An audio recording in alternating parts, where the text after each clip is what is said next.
राधे राधे। आप सभी का राधे सके चैनल में स्वागत है। भगवान श्री हरि और माता रानी से प्रार्थना करते हैं कि आप सब लोग अपने घर में सुरक्षित होंगे, सुखी होंगे, ठीक प्रकार से होंगे। जैसा कि कार्तिक महात्म चला रहा है, कार्तिक महात्म में भी अब 26वां अध्याय है। बोलो कार्तिक महात्म की जय। श्रीमन नारायण नारायण नारायण, लक्ष्मी नारायण नारायण नारायण। बोलो राधे राधे। सूत जी कहने लगे, हे ऋषियों, भगीरथ के वंश में सौराष्ट्र नामक राजा के पुत्र का नाम मित्रसेन था, जो गुरु वशिष्ठ के श्राप से राक्षस हो गया। गंगा जल के प्रभाव से उसने भी अपने परम पद को प्राप्त किया। तब ऋषि ने पूछा, हे सूची, गुरु वशिष्ठ जी ने मित्रसेन से किस कारण श्राप दिया था? कृपा कर यह कथा सुनाइए। सूत जी बोले, ऋषि, एक समय अत्यंत धर्मात्म राजा मित्रसेन अपने कुछ साथियों से शिकार खेलने के लिए वन में गया, जहां उसने अनेक मृगों का शिकार किया। फिर भूख और प्यास से दुखित तो नदी के तट पर आया।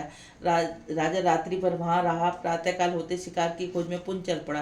कुछ दूर जाकर राजा ने देखा कि पर्वत की कंदरा में एक व्याध और व्याधिनी मैथुन कर रहे हैं।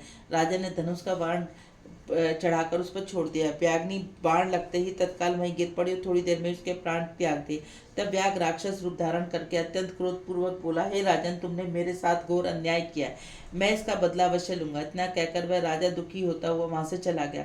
कुछ वर्ष पश्चात राजा मित्रसेन अश्वमेध किया। उसमें अनेक ऋषि मुनियों को बुलाया। गुरु वशिष्ठ ने ब्रह्मा, विष्णु आदि देवताओं की विधि पूर्वक हवि देकर यज्ञ समाप्त किया और फिर स्नान करने के लिए नदी के तट पर चले गए। गुरु वशिष्ठ जी ने यज्ञ मंडप से जाते ही वह राक्षस, जिसकी स्त्री को राजा ने वन में मार गिराया था, बदला लेने के लिए यज्ञ स्थल पर आया। गुरु वशिष्ठ का रूप धारण करके राजा से कहने लगे, राजन, हम मांस खाएंगे, अतः हमारे लिए मांस बनवाओ, हम स्नान करके अभी आते। इतना कहकर वहां से चला गया। रसोइया का रूप धारण कर मनुष्य का मांस पकाकर रख दिया। जब वास्तविक गुरु वशिष्ठ स्नान करके वापस आए, राजा ने सोने के थाल में सजा हुआ मांस मिश्रित भोजन उसके आगे परोस दिया।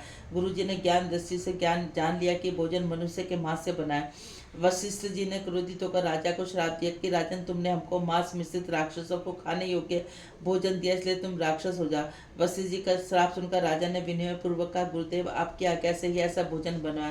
राजा की यह बात सुनकर गुरु वशिष्ठ ने ध्यान करके देखा, राक्षस द्वारा चले जाने का संपूर्ण वृत्तांत राजा को बताया। राजा ने निरपराध श्राप दिए जाने के कारण अंजलि जल भरकर उसे श्राप देने के लिए उद्यम से हुआ। ठीक उसी समय उसकी रानी दमयंती ने आकर कहने लगे, आप क्षत्रिय, अतः क्रोध परित्याग करें और जो आपके भाग्य में लिखा है उसे भोगे। जो मनुष्य अपने गुरु का दोष करता है वह वन में जाकर ब्रह्म राक्षस होता है, अतः आप शांत रहिए। ऋषि के इस वचनों को सुनकर राजा क्रोध त्याग कर विचार करने लगा कि अब क्या करना चाहिए। फिर राजा ने अंजलि के जल को जो ही अपने पैरों पर डाला, उसके पैर काले पड़ गए।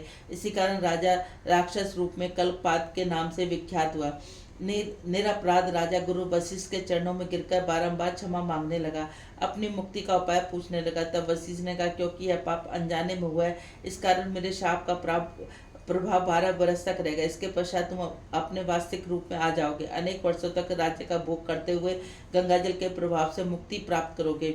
भगवान विष्णु सेवा करते हुए अंत काल में विष्णु लोक को प्राप्त होंगे। इतना कहकर गुरु वशिष्ठ अपने आश्रम को चले गए। राजा राक्षसी देह त्यागकर निर्जन वन में भूख प्यास से फिरता लगा। कई वर्षों तक अनेक कष्ट सहन करने के बाद वह राक्षस नर्मदा नदी के तट पर आया। वहां पर भी वह पशु और मनुष्य आदि सर्प आदि खाकर निवारण करने लगा।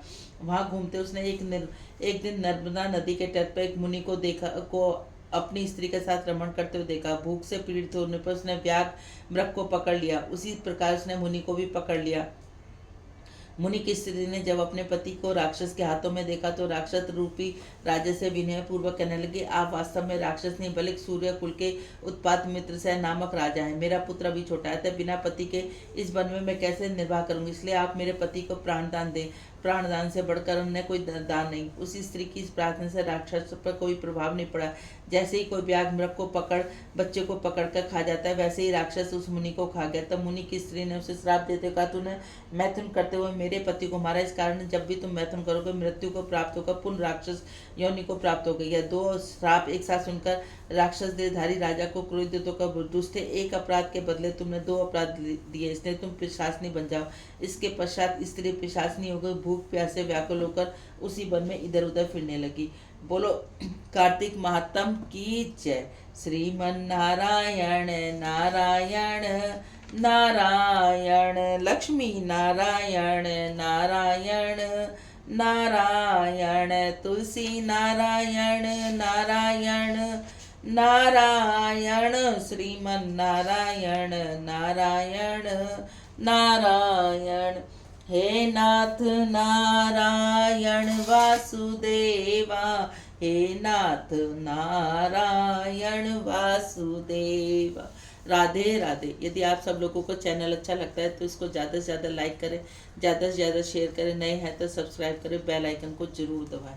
बोलो राधे राधे।